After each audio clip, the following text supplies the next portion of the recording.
Hi, I'm Jason. The plant I have right here with me is called Aloe Tangerine.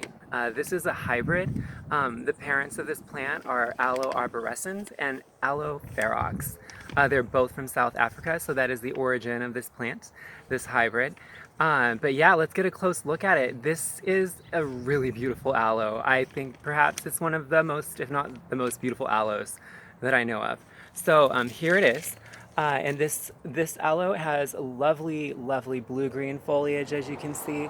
And then the spines on the edges of the blue-green foliage are like an orange, like with yellow at the base. It's just so beautiful.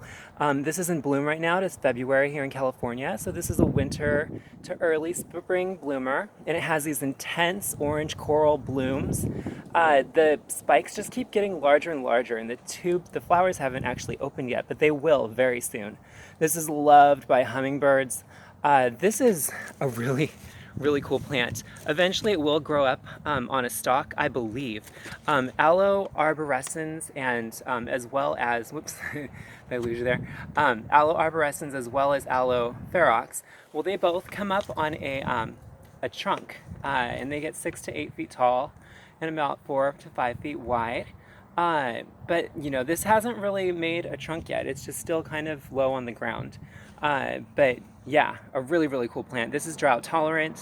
I would water this sparingly. As far as fertilizer, just use a cactus succulent fertilizer once a month, spring through summer.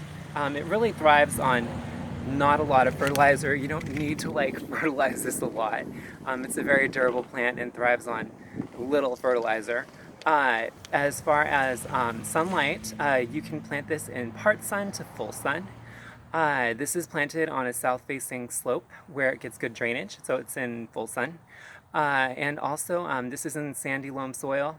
That's the type of soil this plant wants. It needs that drainage. The water has to drain away from the roots. If you have this potted, just use a cactus succulent soil, super easy.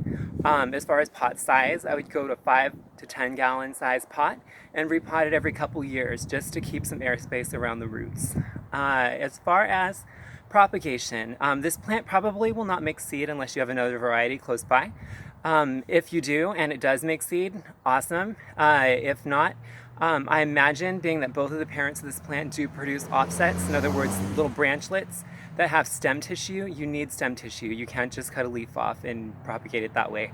You need to have some stem. So when little rosettes start to come off of it, if that's what it does, just cut those off, and you can use some rooting hormone to speed that process up if you want to root it. You can root it in some dry cactus soil with just a teeny bit of water.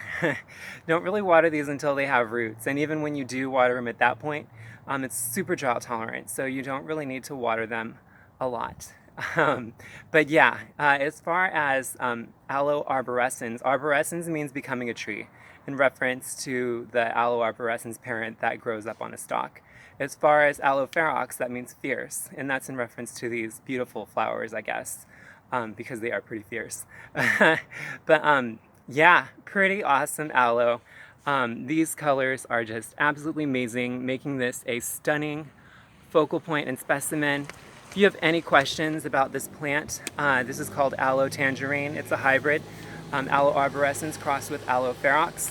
If you have any questions, let me know in the comments below. And if you like updates on my videos, please subscribe. Once again, my name is Jason. Thanks a lot.